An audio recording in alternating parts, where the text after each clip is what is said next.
ओम श्री साईनाथाय नमः। कैसे हैं आप लोग? उम्मीद करती हूँ कि बहुत अच्छे होंगे। तो जैसा कि आज साल का पहला गुरुवार है, 2024 का ये पहला गुरुवार है जो हम सबकी ज़िंदगी में बाबा के आशीर्वाद से बहुत बेहतरीन रहा आज का दिन। और आने वाले हर दिन को बेहतरीन बनाने के लिए हम डेली बाबा का आशीर्वाद लेते हैं।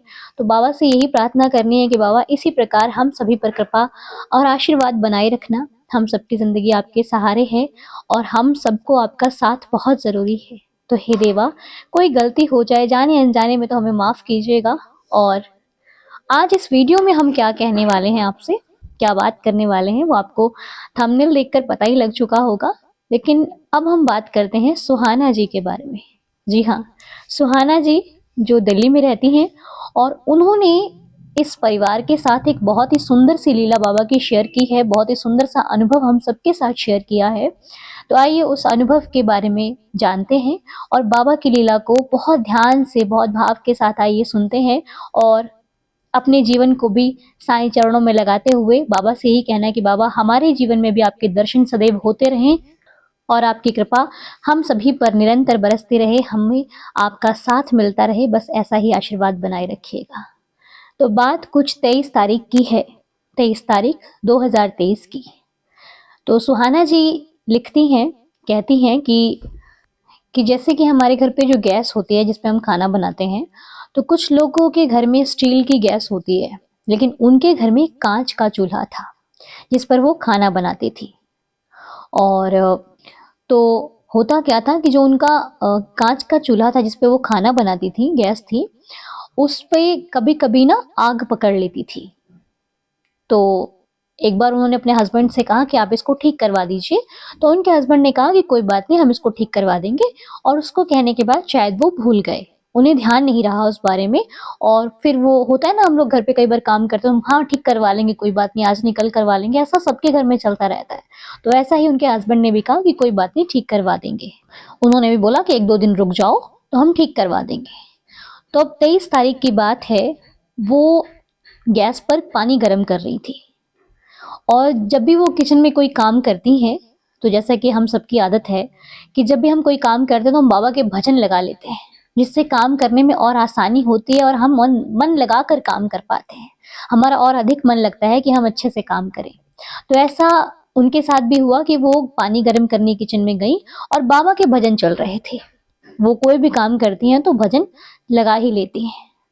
अब जब वो भजन सुन कर काम कर रही थी, गैस पर पानी गर्म कर रही थी, तो वो होता है ना, धीरे धीरे से आग पकड़नी शुरू हो रही थी। तो उन्होंने एक बार देखा, उन्होंने सोचा कि ये पता नहीं क्या हो रहा है। तो दोबारा फिर हुआ तो उनका ध्यान उस पर गया और उन्होंने देखा कि ये पता नहीं, मतलब ऐसा उनको फील हुआ कि कुछ हो रहा है। होता है ना, कभी बार संकेत मिलता है। तो जब तक वो देख रही थी उतने में क्या हुआ, जो बाबा का भजन चल रहा था वो अचानक से बंद हो गया। भजन चलते चलते स्टॉप हो गया और उनका जो ध्यान था वो गैस से हट करके भजन पर चला गया। और उन्होंने सोचा कि भजन बंद हो गया तो मैं दोबारा चला देती हूँ। तो वो वहां से हटकर भजन को दोबारा चलाने के लिए चली गई। तो जब तक वो भजन को दोबारा चलाने वहां गई, इधर जो आग थी वो पूरी गैस पर पकड़ चुकी थी और गैस का जो चूल्हा था वो चूर चूर होकर इधर उधर फट गया और पूरा जो किचन था उसमें फैल गया।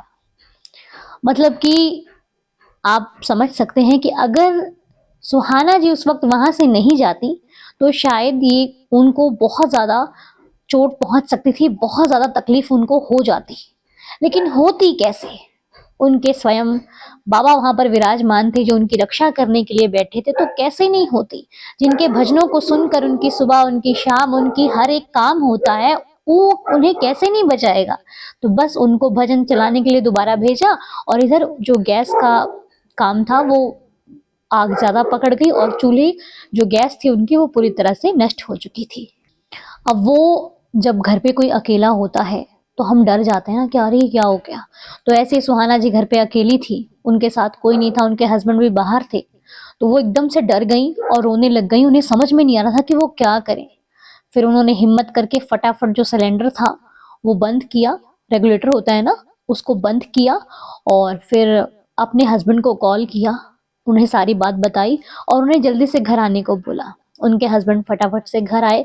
जब उनके हस्बैंड घर पे आए तो उन्हें भी ये सोच देखकर हैरानी हुई कि इतना बड़ा हादसा होते होते बच गया और उन्हें तनिक भर भी चोट नहीं आई, छोटी सी भी चोट नहीं, खरोंच नहीं लगी। तो उन्होंने उनसे पूछा कि आपको तो कुछ नहीं हुआ ना? उन्होंने कहा नहीं, मुझे कुछ नहीं हुआ। और उनको होता भी कैसे कुछ, उनके स्वयं बाबा जो घर पर उनकी रक्षा के लिए विराजमान थे।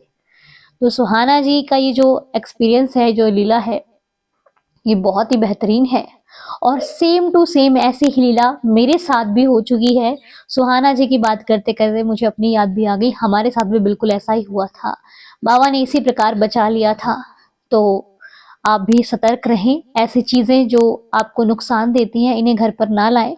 और दूसरी चीज़ कि अगर कभी हम मुसीबत में होते हैं तो हमारे नाथ, हमारे साईं हमें बचाने ज़रूर आते हैं, इसमें कोई शक नहीं है, कोई डाउट नहीं है कि बाबा नहीं आएंगे।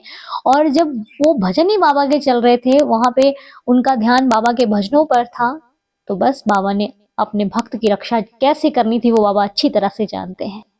तो ये बहुत ही सुंदर और प्यारी सी लीला सुहाना जी ने हम सभी के साथ शेयर की। थैंक यू सो मच सुहाना जी। बाबा आपको ऐसे ही सदैव खुश रखें, हेल्दी रखें और ऐसे ही बाबा आपकी रक्षा करते रहें। हमारे श्री साईं चरणों में यही प्रार्थना है कि आप सदा ऐसे ही हेल्दी रहें और बाबा का आशीर्वाद ऐसे ही आपके जीवन पर बना रहे। तो आज के गुरुवार के दिन सुहाना जी की जो लीला है वो इस परिवार में हम सबने सुनी और बहुत ही अच्छी लगी। तो अगले गुरुवार को अगर आपको भी अपनी लीला कभी भी शेयर करनी है तो आप हमें व्हाट्सएप कर सकते हैं 9878246338 पर लिखकर, वॉइस रिकॉर्ड करके, जैसे भी आपको ठीक लगता है आप हमें भेज सकते हैं। और बाबा का आशीर्वाद आप सभी पर बना रहे। हमारे श्री साईं चरणों में यही प्रार्थना है। निरंतर इस परिवार में प्रार्थना की जाती है सुबह मॉर्निंग 7 बजे।